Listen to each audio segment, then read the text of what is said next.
Buenas tardes. Entonces vamos a dar inicio a esta tercera ya sesión de reflexiones acerca de la nueva Constitución, que es un ciclo que está organizando la Escuela de Derecho de la Universidad del Paraíso con ocasión precisamente del momento que estamos viviendo de la discusión acerca de la nueva Constitución. Hoy día nos acompañan tres ponentes. Nuestro tema va a ser el gobierno judicial y el sistema de nombramiento de jueces, ¿ya? Vamos a tener al profesor Enrique Letelier, a la profesora Eileen Gil y al profesor Juan Enrique Vargas que nos van a acompañar en esta sesión. Vamos a comenzar por el profesor Enrique Letelier. ¿Ya? El profesor Enrique Letelier, bueno, profesor de la casa, ¿no es cierto?, licenciado en Ciencias Jurídicas de esta escuela, de la Escuela de Derecho de la Universidad del Paraíso, es doctor en Derecho, Convención Doctor Europeus por la Universidad de Salamanca, máster en Docencia Universitaria por la Universidad de Barcelona, vicepresidente del Instituto Iberoamericano de Derecho Procesal, miembro de la Red Iberproceso y de la Red Chilena de Investigadoras de Derecho Procesal, aparte de profesor jornada completa de nuestra escuela. Su tema va a ser sobre la necesidad de repensar los procedimientos para investigar y establecer la responsabilidad disciplinaria de los integrantes del Poder Judicial. Así que vamos a empezar con Enrique y posteriormente seguiremos con los otros invitados. Por favor, Enrique. Gracias, Felipe. ¿Se escucha bien? Sí, se escucha bien. Sí, bueno. Buenas tardes a todos y a todas, las personas que nos están acompañando hoy martes 13 en esta discusión, y saludo especialmente a la profesora Eileen Gil, que está en Barcelona, y el profesor Juan Enrique Vargas, que presumo que está en Santiago, bueno, y también a ti Felipe.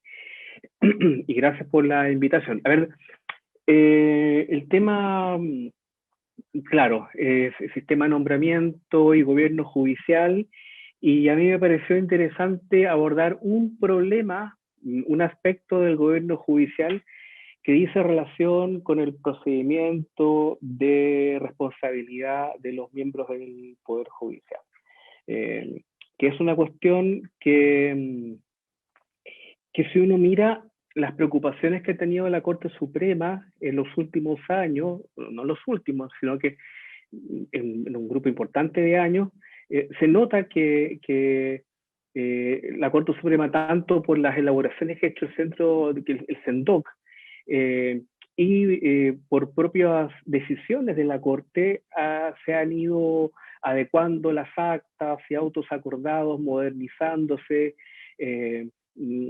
adecuando algunas buenas prácticas, qué sé yo, y el día de hoy tenemos como instrumento el auto acordado 108 de 2020, que es más o menos reciente, de septiembre, que regula el procedimiento disciplinario, que reemplazó a uno que no era muy antiguo. Es decir, ha habido una preocupación constante en referirse al tema.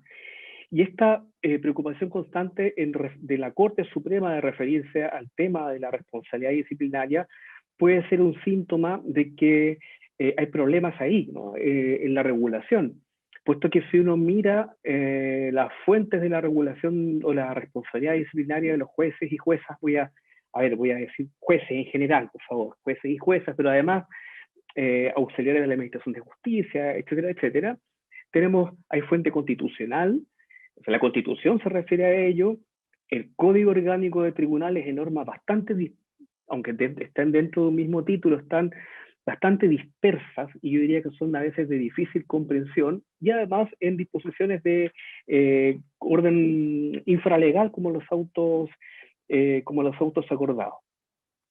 Y este problema del régimen disciplinario nos plantea algo que se ha figurado de la siguiente manera. Es una especie como de ecuación entre el fortalecimiento de la independencia de los jueces, ¿ah?, y el sistema de responsabilidad, en el sentido que mientras se refuerce la independencia de los jueces más la garantía de la inamovilidad, para evitar la creación de funcionarios que, se transformen en un poder sin control, ¿no? Es la necesidad de crear un sistema un sistema de responsabilidad. Y en nuestro modelo, yo no diré nada que ustedes no conocen, pero en nuestro modelo los jueces están sujetos a diversos tipos de responsabilidad. Por cierto, que están sujetos a responsabilidad penal. Y ahí hay fuente en la Constitución, en Código Orgánico, en Código Penal. Están sujetos a responsabilidad disciplinaria, a la misma fuente, Constitución, Código Orgánico, autos acordados. Están sujetos a responsabilidad civil, el Código Orgánico de Tribunales, e incluso algunos jueces están sujetos a responsabilidad política, ¿no? Lo que hace que estos tipos de responsabilidad trasunten modelos distintos de responsabilidad que viven del sistema europeo continental y del sistema del common law. Pero además se agregan a esto cuestiones o figuras como las visitas ordinarias del artículo 553, es decir, hay un sistema de responsabilidad que hace preguntarse lo siguiente: ¿cuáles son las garantías que deben predicarse en el modelo de responsabilidad? Y acá yo creo que es importante distinguir dos garantías. Podríamos distinguir garantías propias o garantías sustanciales del derecho sancionador y garantías del debido proceso, ¿no? Dos tipos de garantías.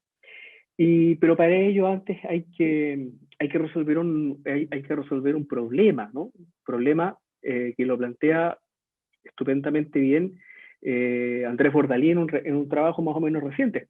Si en esta materia estamos frente a procedimientos de responsabilidad, a procedimientos administrativos, meramente administrativos, para establecer la responsabilidad, o bien si se trata de verdaderos procedimientos jurisdiccionales de responsabilidad, o procedimientos de responsabilidad jurisdiccionalizados.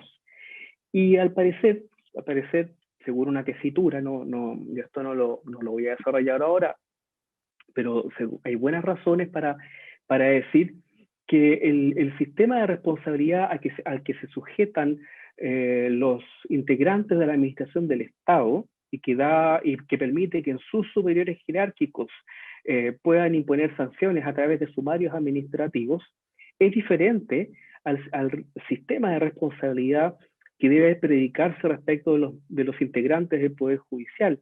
¿Por qué razón?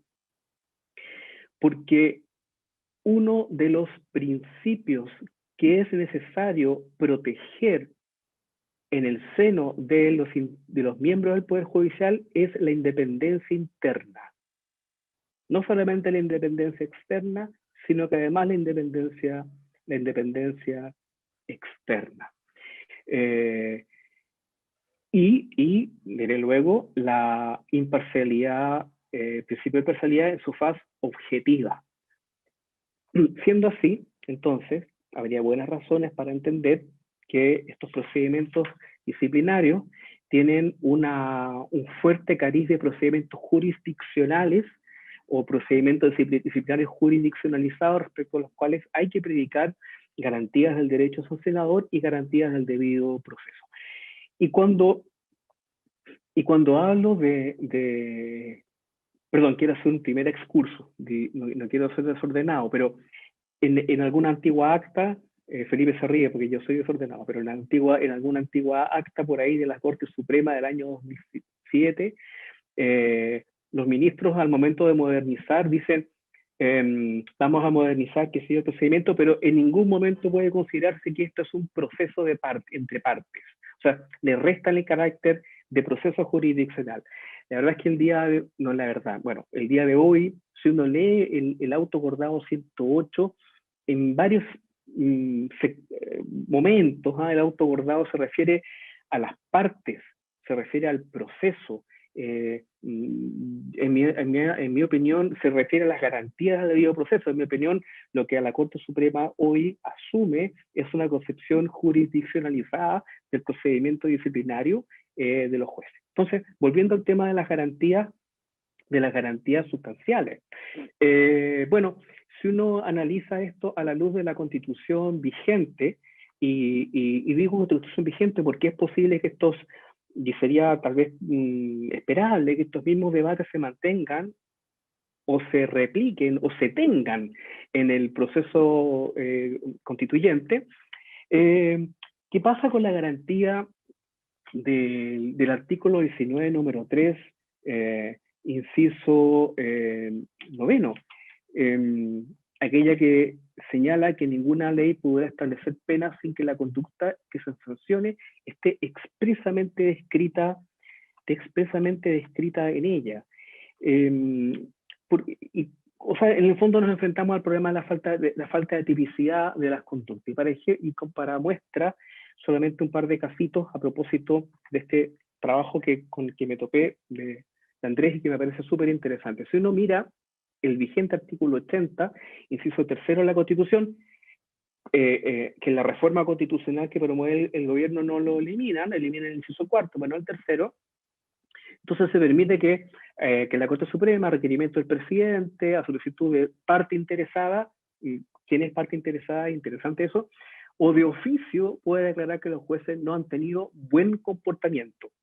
Y un previo informe del inculpado, la Corte podrá acordar su remoción. Estaba hablando del caso de la remoción del artículo 80.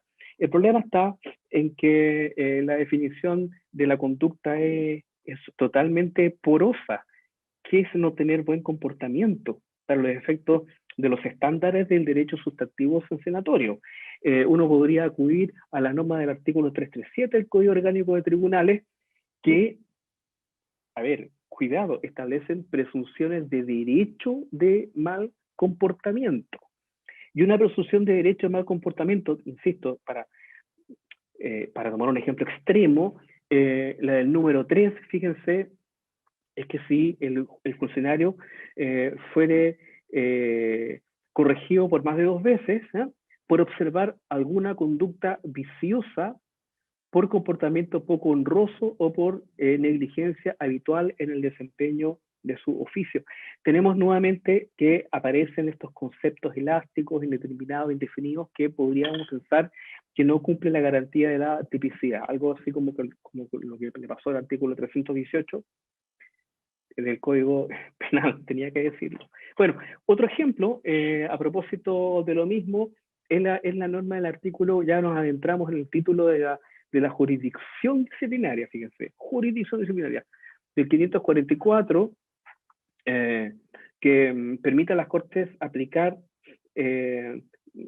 algunas medidas, ¿no? Fíjense que a propósito de estas medidas que se aplican en virtud del 544, una de las hipótesis es cuando por irregularidad de su conducta moral o por vicios que les hicieran desmerecer el concepto público, comprometieran el decoro de su ministerio. Es decir, estamos hablando de problemas de la conducta moral o vicios que afecten la valoración social del ministerio. Este es el clásico ejemplo de la norma moralizante y que concibe al juez como un ciudadano ejemplar respecto al cual se deben predicar las mejores conductas éticas, etcétera, etcétera. La pregunta es si esta norma, aparte de que no define una conducta típica, ¿no? Es una norma además que es compatible con algunas garantías fundamentales como el desarrollo de la personalidad o con la pluralidad ideológica, etcétera, etcétera. Ahí tenemos un par de ejemplos importantes como una garantía del derecho sancionatorio, ¿no? Y para pasar a otro punto, porque el tiempo, no quiero usar del tiempo, por ahí, aunque el auto acordado contenga una norma que me parece de primer nivel, que señala que no procede a abrir proceso disciplinario por decisiones contenidas en resoluciones judiciales dictadas en asuntos jurisdiccionales, y lo llama autonomía jurisdiccional. En el fondo dice, si el tribunal no está de acuerdo con la decisión adoptada por un tribunal, no puede abrir proceso disciplinario. Esto resulta difícilmente compatible, aunque tal vez esto puede ser discutible con la pervivencia del recurso de queja. Porque podría suceder que el fundamento o la falta o abuso sea un elemento relevante para la decisión de adjudicación. Y en ese caso, ese elemento que podrá tener entonces un correlato en la decisión del recurso de queja, además sea tomado en consideración para pasarlo al pleno de la respectiva corte. Entonces, parece ser también que un sistema que respete estas garantías del derecho material sustancial de la materia disciplinaria no sería compatible con la previdencia del recurso de queja. Ahora, si vamos a las garantías de orden procesal, o sea, vamos a ver las garantías del debido proceso, hay algunas que respecto a las cuales podría haber algún problema. Lo que primero hay que dilucidar es si las garantías del debido proceso se aplican en estas materias. Y hay algunos fallos relevantes. Por ejemplo, un par de ejemplitos nomás. La Corte Europea de Derechos Humanos en Seychelles versus Letonia del año 2000, o más adelante en Castián con Armenia del 2007, donde eran procedimientos de carácter, procedimientos administrativos para la aplicación, procedimientos de carácter administrativo, hizo aplicables las reglas o las garantías del artículo 6 del Convenio Europeo de Derechos Humanos y del Protocolo 7, considerando la naturaleza de las sanciones aplicables. Y lo propio hecho la Corte Interamericana de Derechos Humanos, aplicando el estatuto de los artículos 8.1 y 8.2 en cuestiones que no son necesariamente penales, como por ejemplo el fallo del Tribunal Constitucional del Perú contra el Estado del Perú. ¿Sí? Se pueden aplicar las garantías del debido proceso en esta materia. Y una de las garantías, indudablemente, es el derecho al juez competente, independiente e imparcial. Y si uno mira la estructura del procedimiento sancionatorio, en que existe la figura de un investigador, en el que el día de hoy está radicada en un fiscal judicial, pero luego de un tribunal resolutor, la pregunta es si esa figura garantiza o es coherente con alguna de estas garantías. Por cierto que uno no podría dudar de la vigencia de la garantía del tribunal independiente en el sentido de la forma de la designación del tribunal. Tampoco uno podría dudar ex ante, ¿no?, de la imparcialidad en su dimensión subjetiva, puesto que la imparcialidad es una imparcialidad subjetiva, es una cuestión que muy de caso, ¿no?, y que deberá verificarse con conductas externas. Sin embargo, lo que uno podría dudar es del elemento de la imparcialidad en su dimensión objetiva. Porque cuando hablamos de la imparcialidad en la dimensión objetiva, estamos diciendo que el sistema debe garantizar que la posición del juez evite cualquier suspicacia de parcialidad. Y acá estamos diciendo que el órgano investigador, que es un fiscal de corte o un fiscal de la Corte Suprema, por lo general, evidentemente está en una posición de dependencia respecto del órgano resolutor. Por algo, el propio artículo 541 del Código Orgánico de Tribunales dice que la Corte Suprema tiene respecto de todos sus miembros y de sus fiscales las mismas facultades que tienen las Cortes de Apelaciones para aplicar sanciones, y lo propio las Cortes de Apelaciones respecto de sus miembros y sus fiscales según el artículo 539. Entonces, en esa posición que están puestos el fiscal, el investigador respecto del resolutor, uno podría dudar que el órgano que tiene a cargo la investigación otorgue garantías de imparcialidad en la dimensión objetiva. Y se podría decir, pero que no tiene mucha importancia la garantía del investigador como un órgano en que asegure la imparcialidad objetiva. Y yo diría que sí tiene importancia, y aquí voy a ir cerrando porque probablemente van a quedar varias cosas y Felipe me dice que quedan pocos minutos, y probablemente sí tenga importancia porque al investigador, ¿no? O a la persona que tiene a cargo de la investigación, no solamente le corresponde realizar la investigación con criterios más o menos objetivos, sino además le corresponde decidir, una vez cerrada la investigación, si sobresee o si propone el sobreseimiento, o bien si formula cargos. Y si formula cargos, además le corresponde recibir eventualmente los descargos y las pruebas que se propongan. Y agotado eso, le corresponde emitir un informe en el que le corresponderá evaluar si los antecedentes de los descargos han modificado los cargos que previamente elaboró. En buenas cuentas, lo que estoy diciendo es que, de acuerdo al auto acordado, el órgano a cargo de la investigación va tomando diversas decisiones que incluso constituyen una especie de juicio de fundabilidad de los cargos. Si eso no tiene relevancia para el futuro de la decisión sobre la aplicación de estas penas, de hecho, el propio Código Orgánico Tribunal la llama penas correccionales, me parece que está claro que sí las tiene y debería predicarse esa garantía en esas figuras del fiscal y del tribunal resoluto. Bueno, en buena cuenta, ¿qué estoy diciendo? Para terminar, que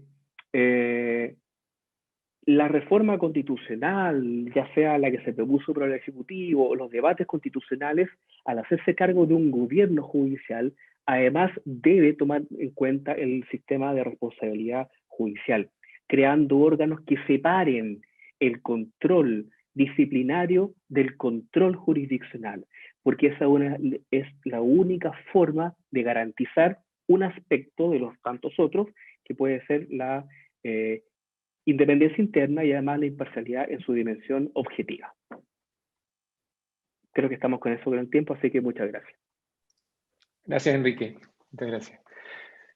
A continuación vamos a seguir con la ponencia de Aylin Gil. ¿Ya? Su ponencia versa sobre el nombramiento de los magistrados del Tribunal Supremo y Tribunal Constitucional Español, un problema político, ese es el nombre de su ponencia. Aylin es doctora en Derecho de la Universidad Pompeu Fabra, su tesis examinó el arbitraje y la propiedad intelectual. Actualmente es profesora de Derecho Procesal y de Arbitraje de la Universidad Oberta de Cataluña y profesora asociada de la Universidad Pompeu Fabra. Sus líneas de investigación son el Derecho Procesal y el Arbitraje, aparte de ser exalumna de nuestra escuela y profesora, por lo menos el semestre anterior, de un electivo en la escuela, lo que nos puso muy felices. Aylin, te damos la bienvenida y es tu turno. Sabemos que tienes algún problema de conexión de internet, procuraremos de que sea lo más fluido posible. Por favor. Gracias, Felipe. Espero que me escuchen bien, que al menos me vean temporalmente. No aseguro que sea hasta el final, pero haré lo posible de no transformarme en una cámara negra.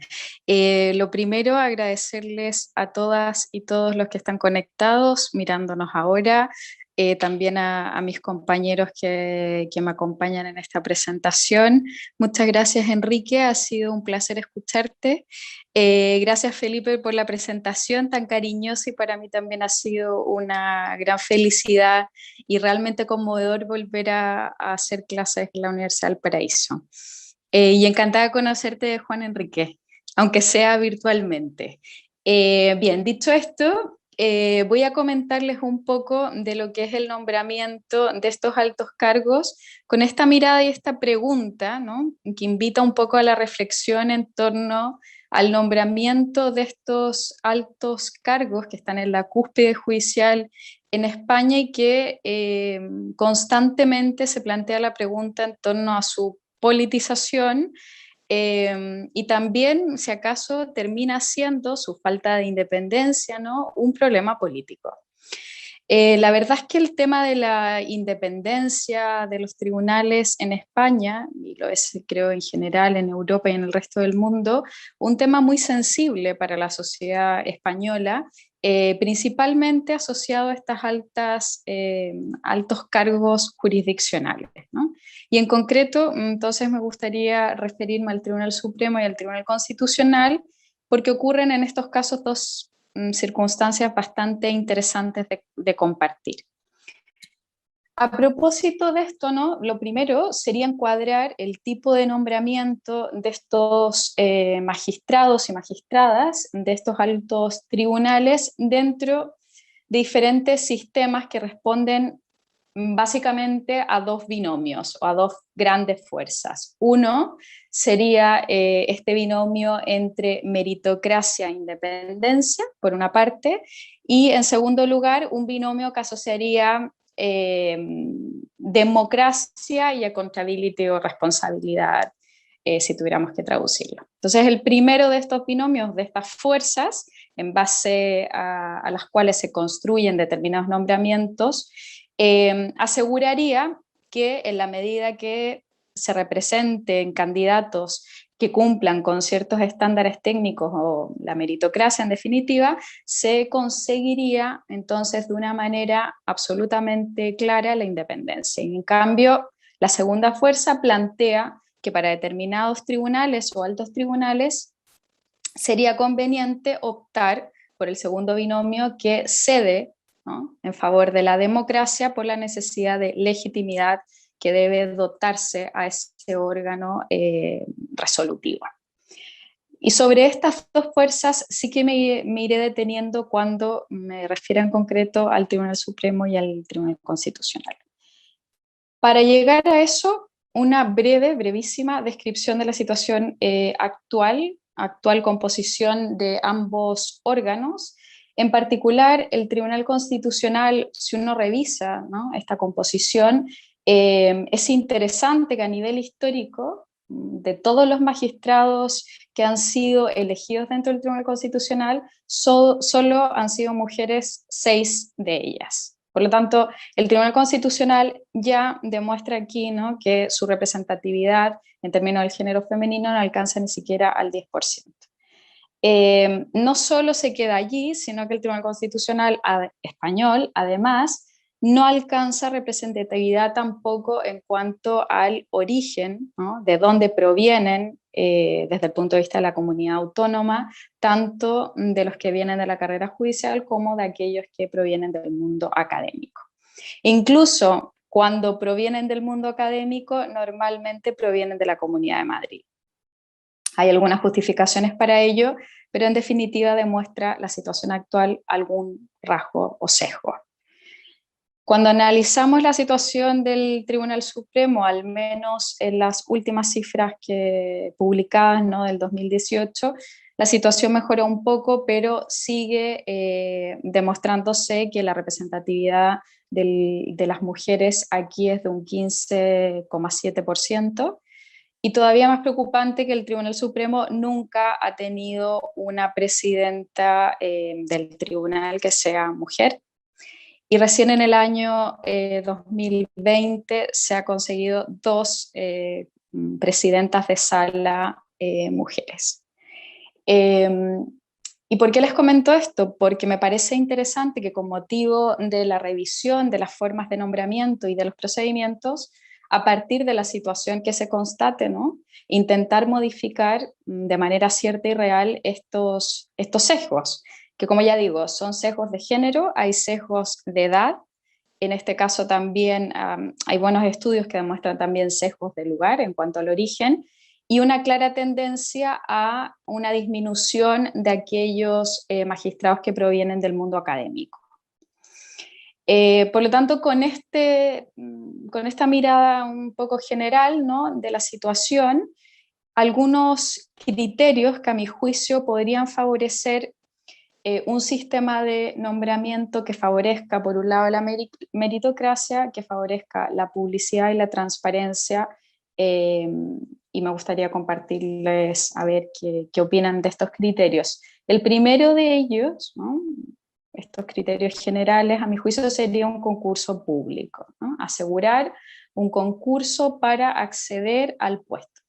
Y a partir de ahí, ¿no?, un concurso con transparencia, que tenga una convocatoria pública general, con difusión, etcétera, evitar de esta manera que se conviertan las convocatorias iniciales en meros procesos de captación política por, ya sea por los partidos políticos o bien por los propios jueces o asociaciones judiciales. Y en segundo lugar, un órgano independiente encargado de la selección y de realizar este proceso de selección conforme a criterios previamente establecidos. Por último, este último criterio que creo que sería interesante de considerar, ¿no? Habría de prever un procedimiento transparente, razonado, y que sea posible de revisar judicialmente por un órgano judicial independiente. Es decir, un procedimiento que tiene estándares y que con posterioridad pueda ser revisado por un órgano judicial que evalúe, en definitiva, si existe o no una justificación razonable para adoptar esa decisión en cuanto al nombramiento. Teniendo estos criterios más o menos en mente, ¿no? Voy a plantearles algunas cuestiones en relación al Tribunal Constitucional y al Tribunal Supremo muy brevemente. La situación en cuanto al Tribunal Constitucional se compone por 12 miembros, no sé cuán habitual normas de estamento de los tribunales. El Constitucional tiene 4 miembros que son propuestos por el Congreso de los Diputados, otros 4 que son propuestos por el Senado, en ambos casos con una mayoría de 3/5, y luego hay 2 a propuesta del Gobierno y 2 a propuesta del Consejo General del Poder Judicial. Ese es el sistema de nombramiento y en definitiva son nombrados todos los 12 miembros por el rey. Tratándose del Tribunal Supremo, en cambio, todos sus magistrados y el presidente del Tribunal Supremo son elegidos por el Consejo General del Poder Judicial. Y aquí hay una diferencia que es bastante clave para el análisis que les comentaré. Cuando hablamos del Tribunal Supremo, estos candidatos la verdad es que deben superar un proceso previamente establecido, justamente en un ejercicio, ¿no?, de transparencia y de mejorar los procesos. El Consejo General del Poder Judicial en el año 2010 desarrolló y aprobó un reglamento, que es el reglamento 1/2010, y en ese reglamento se introdujo un sistema, ¿no?, basado en la transparencia, el mérito y la capacidad. Por lo tanto, se podría afirmar que al día de hoy los miembros y magistrados del Tribunal Supremo son elegidos a partir de un concurso público. Es cierto que luego la elección, ya veremos, ¿no?, que queda en manos de los vocales del Consejo General del Poder Judicial, pero tienen este procedimiento previamente establecido. En cambio, cuando hablamos del Tribunal Constitucional, ¿no?, parece que no tenemos ningún tipo de control. Es evidente que sobre los actos de nombramientos de los candidatos no hay ningún control ni previo, ni reglas previamente establecidas, más allá de la circunstancia que se asegure el cumplimiento de que sean profesionales con acreditada experiencia dentro de un periodo de 15 años. Eso sería el estándar o lo que se intenta controlar en cuanto al procedimiento.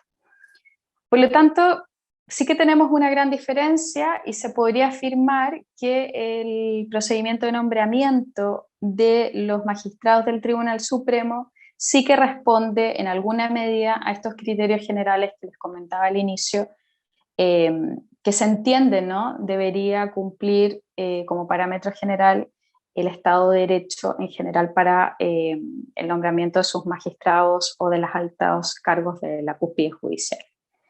¿Qué pasa con este sistema de selección? Es cierto, tiene criterios previamente establecidos, es transparente,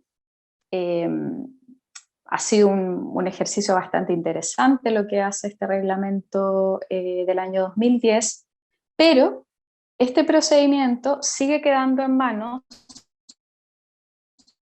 de un órgano que es el Consejo. Por lo tanto, tanto el sistema al final queda entregado al Consejo General del Poder Judicial. Y en definitiva, esta ecuación, ¿no?, viene de alguna manera a oscurecer lo que les comentaba al inicio en cuanto a este proceso que es público, que es transparente, que es este concurso público. ¿Y por qué lo viene a esclarecer? Porque tanto esta decisión previa como la decisión final se entrega a un órgano que procede de una elección parlamentaria, en la que ninguno de esos principios se aplicó. La elección definitiva de los vocales que conforman ese consejo y que son en definitiva los que intervienen al inicio y al final en el proceso de nombramiento, no asegura los mismos estándares, ¿no?, de transparencia, publicidad que les comentaba antes. Por lo tanto, se cuestiona entonces, a partir de la independencia de este órgano, del Consejo, la independencia de los tribunales y en concreto del Tribunal Supremo. Tenemos 20 vocales elegidos en el Consejo General del Poder Judicial, en donde constantemente se reclama una ausencia de independencia, donde son elegidos todos esos miembros por los parlamentarios, por las Cortes Generales, y lo que ocurre es que cada vez que se produce ese nombramiento de estos miembros del Consejo, lo que hay son capturas políticas de un grupo o de otros, que en definitiva lo que hacen es intentar presionar a ese vocal para futuros nombramientos y por lo tanto intervenir de alguna manera en la selección de estos altos cargos. La pregunta es si acaso es un órgano politizado o no el Consejo General del Poder Judicial. Creo que puede más o menos afirmarse y con bastante claridad en la medida que son elegidos directamente por los propios parlamentarios. Ahora, no sé y no estoy tan segura si acaso que sea un órgano político es un inconveniente. No necesariamente, ¿no? Esto es algo que constantemente está en debate, ¿no? Incluso para muchos probablemente que el Consejo sea un órgano político no es un problema, sino que el problema es lo que resulta en la práctica de este procedimiento que les estoy comentando. Pero siempre al día de hoy funciona en mayoría de bloques, ¿de acuerdo? Por lo tanto, veo que me quedan pocos minutos, iré cerrando este punto. Este proceso que les comentaba, ¿no?, público, transparente, se ve de alguna manera oscurecido por la intervención inicial y final del Consejo General del Poder Judicial, altamente politizado a mi juicio. Luego, en cuanto al Tribunal Constitucional, ya les he dicho que no se presenta mucho mejor la cuestión, principalmente porque suspende en todos estos criterios que les comentaba antes, en cuanto al procedimiento preestablecido principalmente. ¿Qué ocurre con el Tribunal Constitucional? Ya el binomio no es meritocracia e independencia, sino que cede en favor del segundo binomio, que sería democracia y accountability. Y a partir de allí, entonces, asumimos que el Tribunal Constitucional debe primar, efectivamente, y así se decide, ¿no?, el elemento democrático.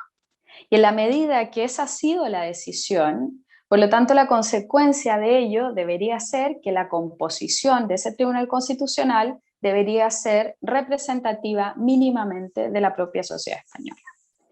De la revisión que se hace de este propio Tribunal Constitucional en lo empírico, ¿no?, estadísticamente, la verdad es que esa representación no se alcanza. No se alcanza porque hay sesgos de género, hay sesgos de lugar, hay sesgos incluso en cuanto al origen de esos miembros, y por lo tanto reprueba si es que ese era el objetivo también desde ese punto de vista. Para terminar, les comento de una propuesta para mejorar justamente el nombramiento de los miembros del Tribunal Constitucional por un catedrático de aquí de Madrid, y él propone primero un mecanismo de selección por meritocracia, es decir, un concurso público para acceder los candidatos, y luego una ratificación por el Parlamento, de manera a asegurar no solo calificación técnica, sino que también legitimidad democrática. Pero que esta selección sea por sobre el número de cargos a proveer. Y entonces el último paso sería elegir a los miembros del Tribunal Constitucional por sorteo. ¿Qué cree él? Que el sorteo, en definitiva, lo que va a generar es el consenso al que no llegan los políticos. Consenso en cuanto a la meritocracia, es decir, que lleguen efectivamente los más capaces, y luego, no solo eso, sino que también consenso porque nos vamos a enfrentar a un sorteo en que ninguno de nosotros puede presionar al otro bloque. A ver qué les parece esto del sorteo. Gracias. Muchas gracias, Ailín. Ahora vamos a pasar con Juan Enrique Vargas. Su ponencia va a tratar sobre lo mismo que trata el seminario en general, es decir, sobre el gobierno judicial y el sistema de asignación de jueces. Juan Enrique Vargas es abogado y magíster en gestión y políticas públicas de la Universidad de Chile, es el actual director de la Academia Judicial, fue decano de la Facultad de Derecho de la Universidad Diego Portales y el primer director ejecutivo del Centro de Estudios de Justicia de las Américas, el CEJA. Es profesor de Derecho de la Universidad Diego Portales y exdirector de su centro de investigaciones entre los años 1999 y 2000. Desde 1993 ha sido consultor en proyectos de reformas judiciales en numerosos países de Latinoamérica. Temí que no estuviera hablando de Latinoamérica. Participó además en la Comisión de Verdad y Reconciliación en 1990 y en el Programa de Derechos Humanos de la Academia de Humanismo Cristiano entre los años 1986 y 1989. Jugó un rol activo, muy activo en el diseño y conducción de la reforma procesal en Chile y es experto en temas de políticas públicas judiciales. Juan Enrique, por favor, tu turno. Bienvenido a esta actividad. No, partí, por supuesto, agradeciendo, Felipe, por la introducción, pero sobre todo a la universidad por la invitación y la oportunidad de participar en estas conversaciones, en este momento en que uno, bueno, todo el mundo tiene ideas y aspira a que esas ideas sean escuchadas por los demás. Es un buen momento para tener estas conversaciones. Voy entonces derechamente al tema del seminario. El gobierno judicial hoy en Chile es casi, creo yo, una mala palabra. No está en un buen pie. Básicamente porque se estima que la independencia interna de los jueces se ve afectada por el gobierno judicial, se ve afectada por tener jueces subordinados a una estructura. Incluso hay quienes piensan que no debiera siquiera existir un poder judicial, que la idea de poder judicial como institución es contraria a la idea de judicatura y de independencia judicial y que solo habría que tener jueces aisladamente considerados. Sin embargo, la idea de poder judicial y de estructura se ha mostrado históricamente indispensable, y aquí va la paradoja, para resguardar la propia independencia de los jueces, en su vertiente externa, que es la vertiente primigenia, digamos, donde surge el tema de independencia judicial, no es por la independencia interna, sino que por la independencia externa, y constituir poderes judiciales como instituciones fue la primera medida para precisamente avanzar en obtener tal independencia externa. No hay un botín más fácil para los poderosos, los políticos, los potentados, los mafiosos, quien sea, que jueces aislados sin una estructura institucional que los cobije y que en caso de ser necesario los defienda. Y tampoco sería posible desarrollar políticas que modernicen el servicio judicial y faciliten el acceso a la justicia si solo contáramos con jueces aislados y descoordinados, haciendo cada uno las cosas de la manera como mejor les parezca.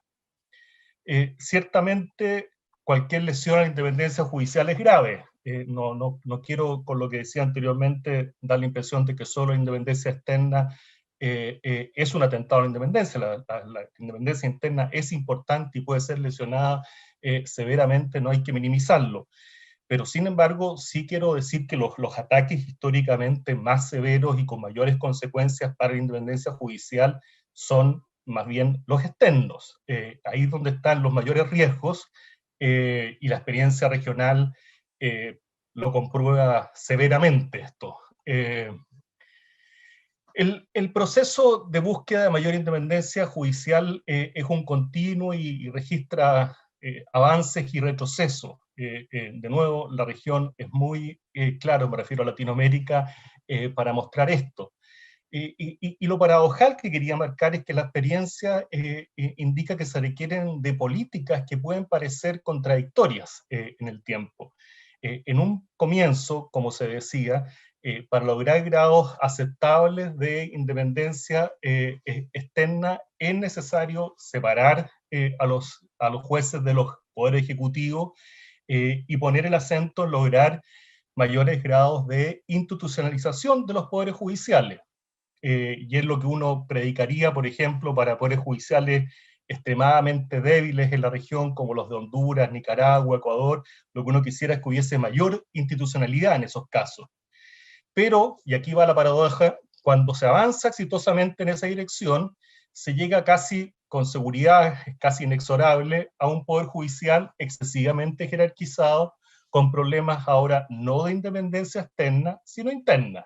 Y de allí que empiecen intentos por hacerlo más responsable, más transparente y en definitiva más horizontal, restándole poderes a la cúpula. Y es lo que hoy sucede, por ejemplo, lo que se predica para poderes judiciales como los de Costa Rica, los de Uruguay y el propio de Chile, que son los más institucionalizados de la región. El desafío, entonces, si uno lo pudiera resumir, es cómo ganar en independencia interna sin poner en peligro la independencia externa de los poderes judiciales. Yo creo que en esa situación en la que estamos en Chile, hoy en día acá el problema se concentra fundamentalmente en las tensiones por dificultades de problemas de independencia interna, pero en buena medida porque los problemas de independencia externa, insisto, ya no son tan agudos como en algún momento lo fueron. Ahora, con esto no quiero decir que no existan problemas de independencia externa, y es bueno tenerlo presente a la hora de buscar soluciones institucionales, porque es fácil realmente constatar que en las promociones judiciales influyen redes informales de poder, influye la política en Chile, particularmente en el acceso a la Corte Suprema. Recuerden que no hace mucho tiempo el actual ministro de Justicia hizo declaraciones en el sentido que la mayoría de los jueces son de izquierda en el país, o sea, esa es la visión que él expresó. Y más allá de esas declaraciones, si bien la situación acá no es tan brutal como en otros países latinoamericanos, e incluso creo yo que como las de España, como mencionaba Aileen, donde la pertenencia a un determinado grupo político es esencial a veces para el ascenso, y la gente, uno sabe cuál es la idea política de cada uno de los jueces, pero no deja de ser preocupante que adoptar determinados criterios jurisprudenciales hoy sea determinante para el futuro de la carrera de muchos jueces. Hay que recordar, por ejemplo, que el ministro Muñoz Prado no llegó a la Corte Suprema por resoluciones que adoptó en el caso Frey, o más recientemente el ministro Mera por lo que resolvió en el caso Los Queñes, o quienes resolvieron ahora la apelación en el caso Frey también se mencionaba que ponían en riesgo el futuro de su carrera por decisiones jurisdiccionales y por ya no problemas internos, sino más bien de independencia externa.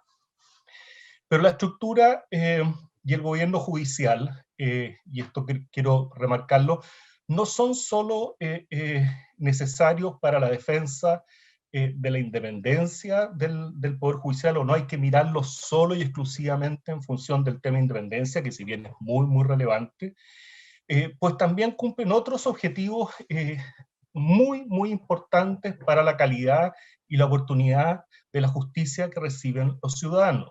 Yo creo que tiende a, por así decirlo, monopolizar la discusión de gobierno el tema de independencia.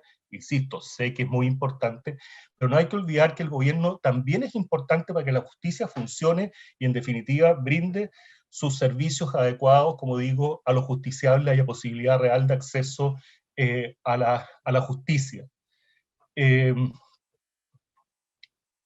Resulta entonces, creo yo, pertinente preguntarse exactamente en qué consiste el gobierno judicial. Como le digo, si vamos a ir más allá de él. Yo creo que el gobierno judicial está compuesto sin duda por todo lo relacionado con la carrera judicial que ya se mencionó: selección, promociones, evaluación, disciplina o responsabilidad, como decía Enrique, capacitación. Pero también el gobierno comprende la administración, la provisión de los recursos humanos, materiales y tecnológicos necesarios para la función judicial, que es una tarea además crecientemente más compleja, tratándose de un poder judicial de las dimensiones y necesidades del actual. Hay otros temas también vinculados al gobierno y que son muy críticos, por ejemplo, la determinación de políticas internas. Hoy en día, por ejemplo, hay muchos avances en materia de igualdad y no discriminación, y se debe a una política adoptada, una política de género adoptada en el Poder Judicial y que ha significado cambios importantes, o políticas en materia de atención de público para las personas vulnerables, en fin. También es crítico para la implementación de las reformas. No hubiera sido posible hacer reformas procesales si no hubiesen habido políticas internas para viabilizarlas, y esto sigue siendo así. Hoy estamos implementando la ley de entrevista videograbada, mañana los cambios en la ley de responsabilidad penal adolescente, una nueva reforma procesal civil si es que llega. En fin, piénsese lo que significó, por ejemplo, el tema con los retiros del 10% de la AFP y la relación entre los tribunales de familia y las propias AFP, que incluso significó además destinar jueces penales a los tribunales de familia. Son todas decisiones de política interna indispensables para el funcionamiento de la justicia. El manejo de las contingencias, lo que hemos vivido ahora en la pandemia, estallido social, es parte de los temas del gobierno. E incluso también en el funcionamiento cotidiano de los tribunales, la tendencia actual es que la ley no lo regule todo y que deje mayor margen a la judicatura para determinar la forma de tramitación de los casos, lo que lleva a que ella tenga que adoptar criterios generales de funcionamiento, en términos de macro case management, o específicos, caso a caso, un micro case management. En fin, también participa el Poder Judicial informando proyectos de ley, incluso teniendo iniciativa legislativa en muchos países, y en Chile, aunque no la tenga, hay leyes como la Ley de Tramitación Electrónica de Causas que se hizo en el Poder Judicial. Y en general hay toda una función de representación, de interlocución política del PJUD, la vocería que hoy día tiene, que es relevante. Todas esas cosas, a mi juicio, integran el gobierno y hay que tenerlas presentes a la hora de buscar alternativas para su estructuración.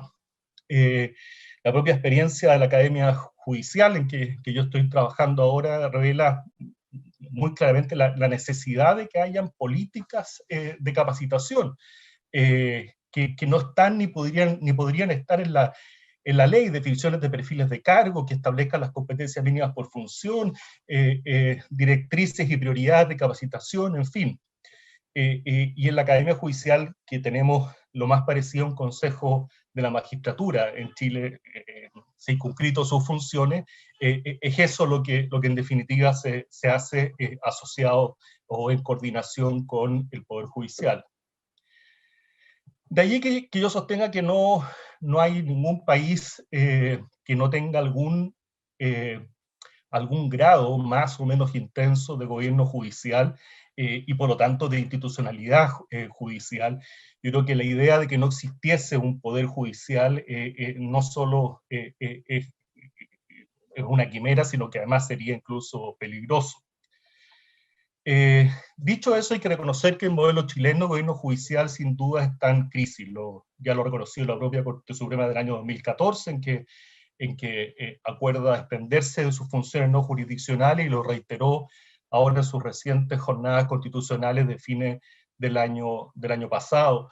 La pregunta entonces no es si va a cambiar el órgano a cargo del gobierno judicial, ni cuándo, porque está claro que va a ser ahora con la nueva constitución, sino que más bien la pregunta es cómo va a cambiar el gobierno judicial. Y vamos un poco a cómo ha evolucionado la idea de gobierno judicial, para ver cuáles son las alternativas. Históricamente la función judicial era una de las que competía, como todos sabemos, al soberano, y la cual por razones más bien de división de funciones, de buen servicio, ganar en efectividad, se fue delegando poco a poco en personas que terminaron convirtiéndose en lo que hoy llamamos poder judicial. Y eso explica que las funciones de gobierno tradicionalmente estuviesen en manos de los poderes ejecutivos, cuestiones que al menos en parte sigue siendo así todavía en varios países hasta nuestros días.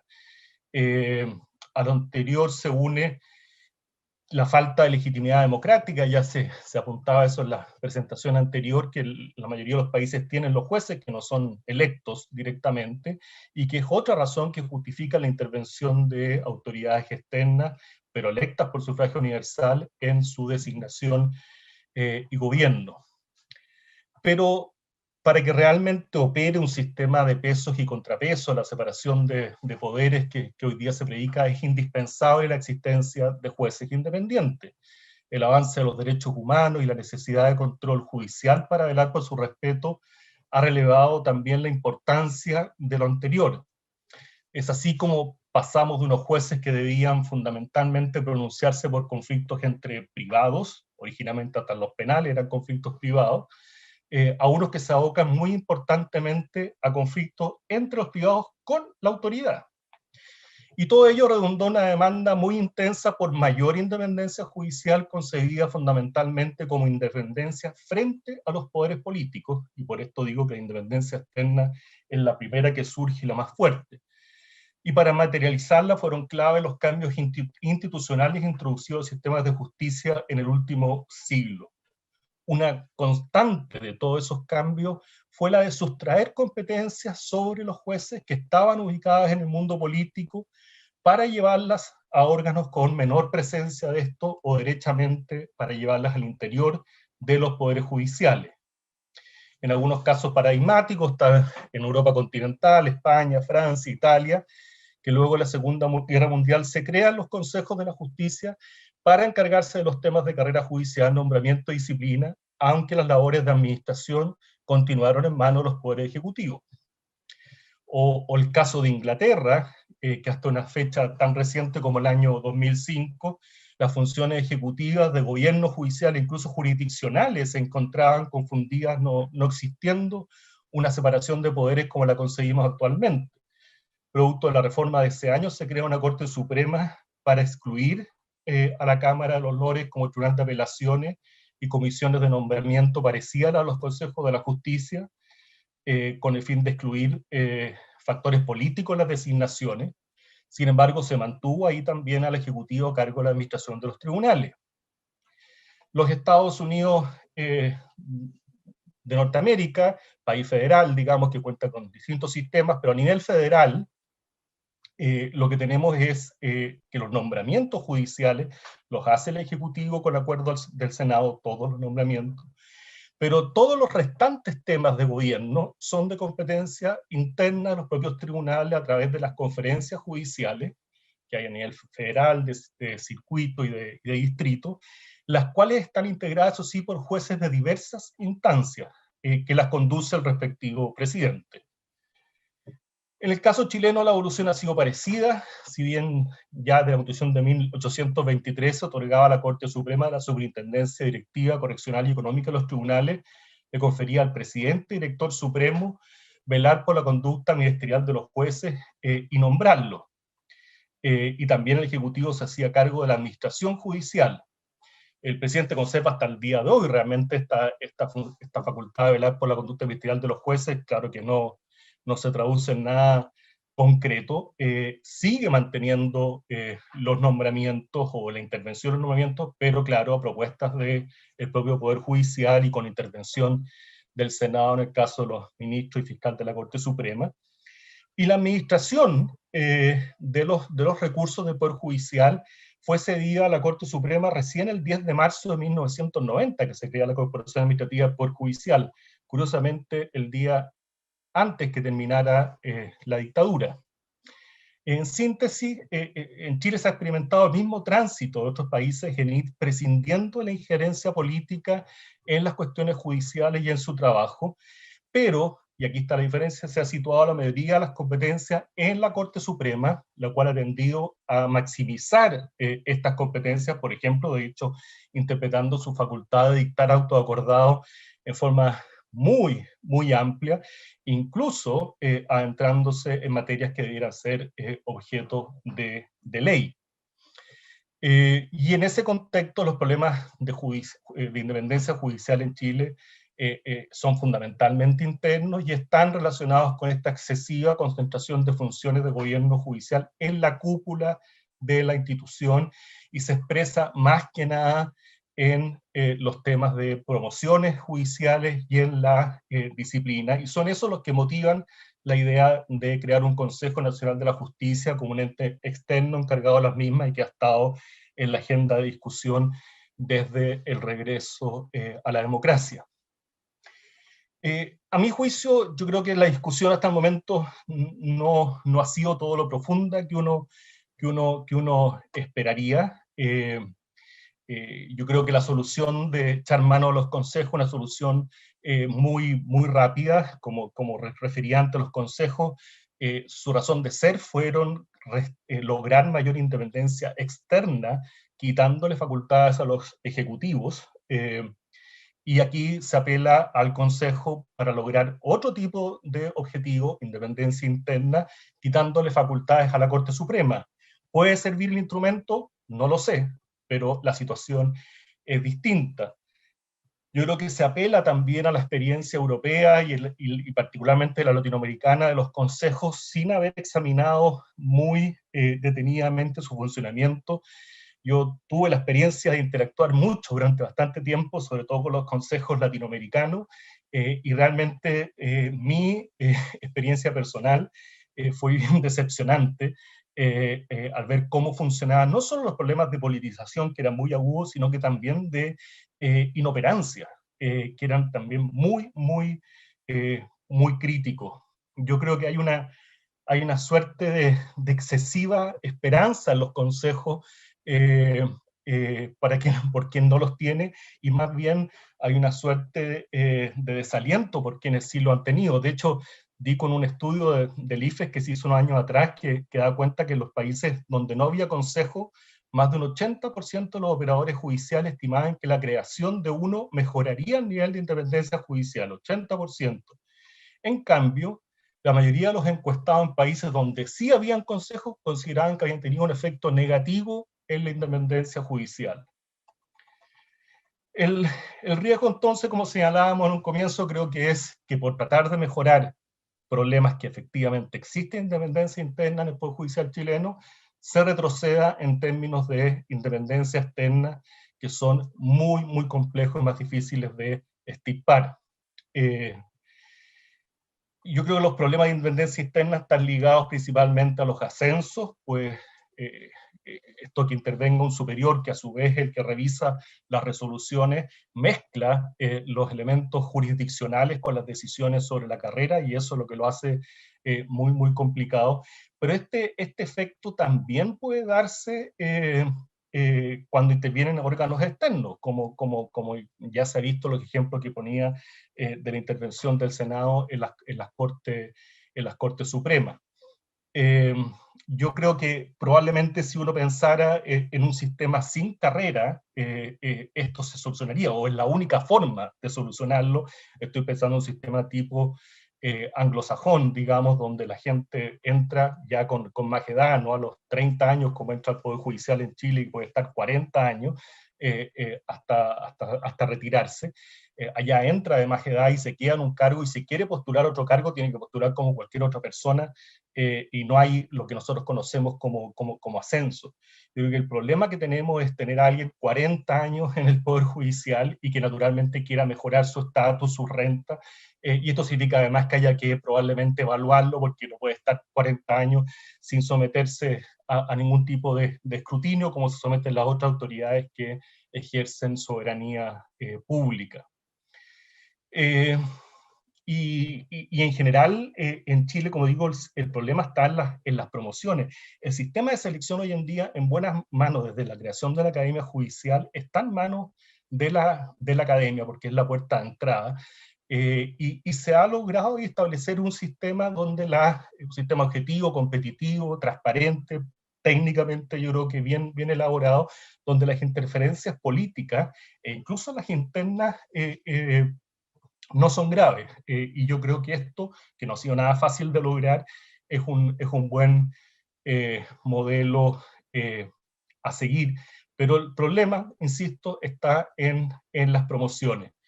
Yo creo que, no quiero que se interprete lo que digo como que no es posible avanzar, yo creo que es imprescindible, creo que va a haber un cambio de gobierno judicial, pero creo que hay que pensar bien exactamente cómo se va a hacer. Creo que en temas de integración, yo creo que es importante involucrar con un peso muy significativo a los propios jueces en el gobierno de su institución, son los que mejor la conocen, y creo que es vital que jueguen un rol, pero al mismo tiempo horizontalizándolo esto. Yo creo que el ejemplo de las conferencias judiciales norteamericanas es bien interesante, no tiene por qué esto estar concentrado exclusivamente en la cúpula del Poder Judicial, y creo que también hay espacios para abrirlo a perspectivas externas a lo judicial, incluso no necesariamente de la comunidad legal, incluso a legos que participen en estas labores, pero siempre cuidando, y aquí esto es lo más complicado, mantener alejada la política y el lobby, los intereses, las ganas de influir en la justicia en este proceso, o sea, requiere un diseño bien complejo. Y creo que no hay que preocuparse solo de la integración, también del funcionamiento. Como les decía, hay otros objetivos acá dando vueltas. Es clave profesionalizar la labor en general de los consejos en los temas administrativos, pero también los temas de designación. Ya decía el INDE que uno puede pensar en concursos bastante mejores que simplemente la democracia. Nosotros tenemos la experiencia de alta dirección pública y ahora haber avanzado bastante en eso, que no excluye las decisiones políticas, pero por lo menos que no se pueda elegir a cualquiera por razones políticas. Hay que mejorar responsabilidad, la rendición de cuentas. Creo que puede pensarse también en instancias diferenciadas para asumir los distintos tipos de funciones de gobierno, como decía, nombramiento y las otras funciones, pero que debieran existir mecanismos de coordinación entre ambas que den coherencia y eviten conflictos. Y lo último, que ya me he excedido en el tiempo, creo que hay que asumir además y demandar una política pública, legislativa, en materia judicial en forma activa.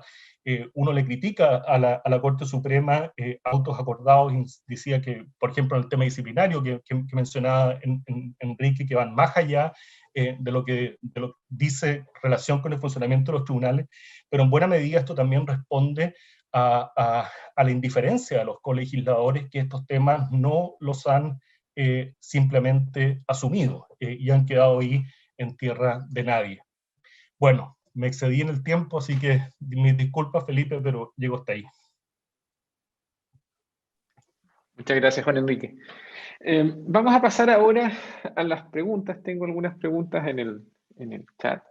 Y hay una pregunta que yo creo que sería interesante escuchar la opinión de los tres y que tiene que ver con qué alternativas vislumbran a la designación de supremos, particularmente de supremos, con miras a la nueva Constitución. Parece que la intervención del Senado es una cosa que hoy día no parece estar muy bien valorada, por esto mismo la intervención de la política en la designación judicial, y estas mismas consecuencias que se apuntaban, ¿no es cierto? Ya uno más o menos adivina que a quienes les toquen fallar determinadas cuestiones muy complicadas, o van a quedar mal con un lado o van a quedar mal con el otro, pero su carrera judicial difícilmente va a prosperar. Entonces, en eso me gustaría escuchar la opinión de los tres, quizás en el mismo orden que expusieron, sobre qué alternativas ven ustedes a la designación, a la intervención del Senado, básicamente en el nombramiento de los ministros de la Corte Suprema. La respuesta no es fácil, ¿no? Porque finalmente, o sea, por alguna razón el proyecto del boletín, el 14191, no toca, o que crea la Comisión Nacional, no toca la designación de los supremos, o sea, los deja incólume y toca todo el resto, ¿no? Pero eso parece más un respeto, una especie como de respeto a los poderes, ¿no? Es bien interesante lo que decía Juan Enrique cuando él dijo si uno podía cuestionar la existencia de un poder judicial. Yo en realidad me pregunté, y si en realidad uno cuestionara que la Corte Suprema esté a la cabeza del poder judicial. Y eso es un problema, entonces, lo quiero meter, que es un problema que a nuestra Corte Suprema y que padece los problemas de varios tribunales de vértice, le han dado tantas funciones, entonces que la colocan en esa situación de tener diversas como facetas, ¿no?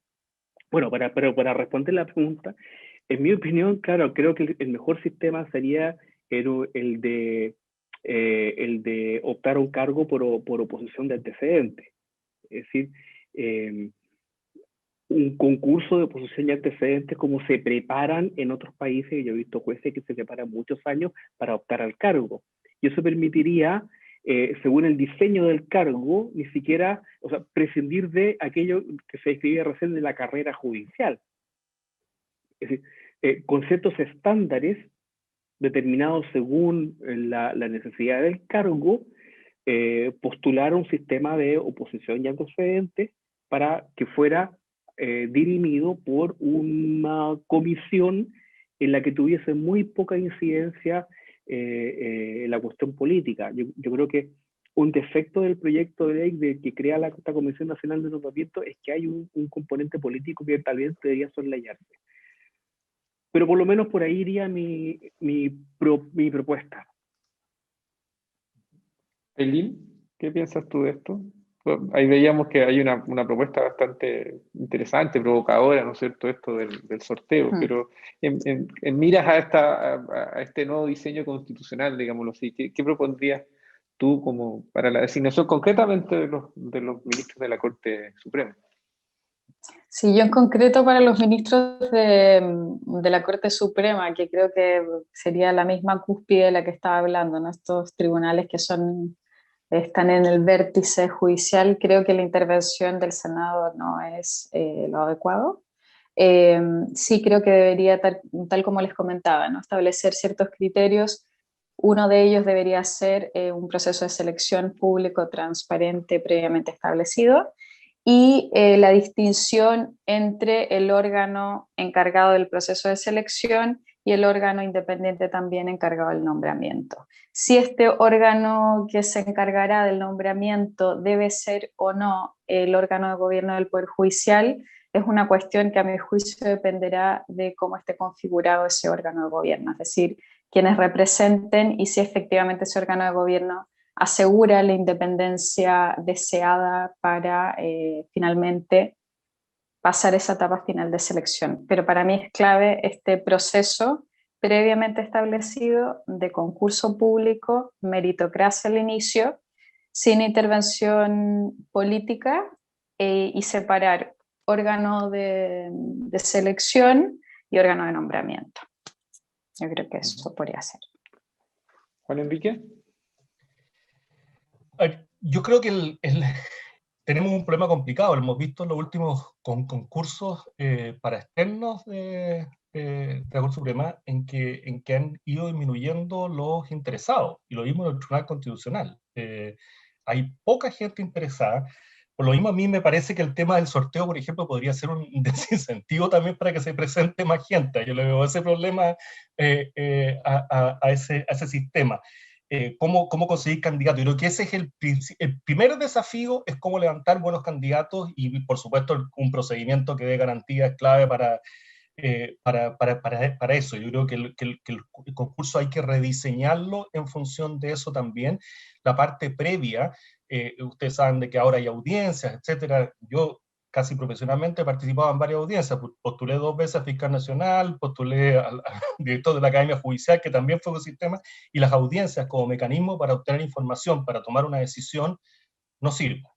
Se los digo así directamente, cada uno de los ministros tiene su decisión ya tomada de antemano, independientemente del cuento que uno cuente ese momento, porque no tiene ningún sentido, en 10 minutos no es una entrevista profesional, yo creo que hay que ver el procedimiento. Ahora, dicho eso, y el órgano de selección, yo creo que va a depender de las funciones con que quede la Corte Suprema, si efectivamente entendemos que es un órgano más político o no dentro del Poder Judicial, y si tiene o no que intervenir entonces de alguna forma un nivel de legitimidad democrática mayor.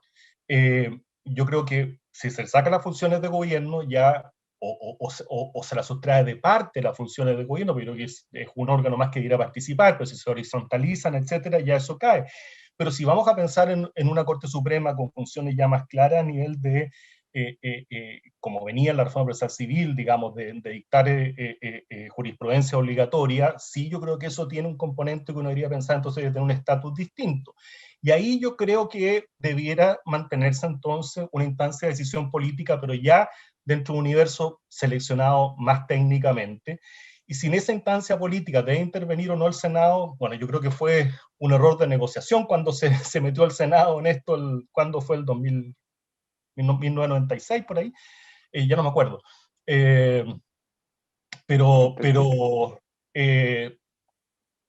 el problema ahí más agudo fue el sistema binominal ahí y los 2 tercios, que esto de la repartija, uno para ti y uno para mí, fue lo que terminó por mosquear el sistema. Entonces yo diría, si va a intervenir el Senado, si se va a querer eso, por último, que sea una decisión puramente mayoritaria, y evitar ese tipo de negociaciones que yo creo que los 2 tercios, que era por darle mayor realce, terminó convirtiéndose en lo que sabemos que es una repartija bien compleja.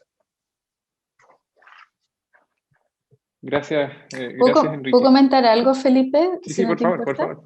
A propósito de lo que decía Juan Enrique, una cosa que es interesante, incluso en estos procesos que se establecen previamente, ¿no?, que son transparentes, públicos, etc., hay un momento en que la confidencialidad hace que gran parte de esa transparencia o publicidad desaparezca. Como por ejemplo, a propósito de lo que comentabas, ¿no?, cómo revelar las razones por las que efectivamente se ha optado por un candidato u otro en este proceso inicial, sin vulnerar ciertas cuestiones que son datos personales, información particularmente sensible de ese candidato y sin afectar también su carrera judicial, académica, etc.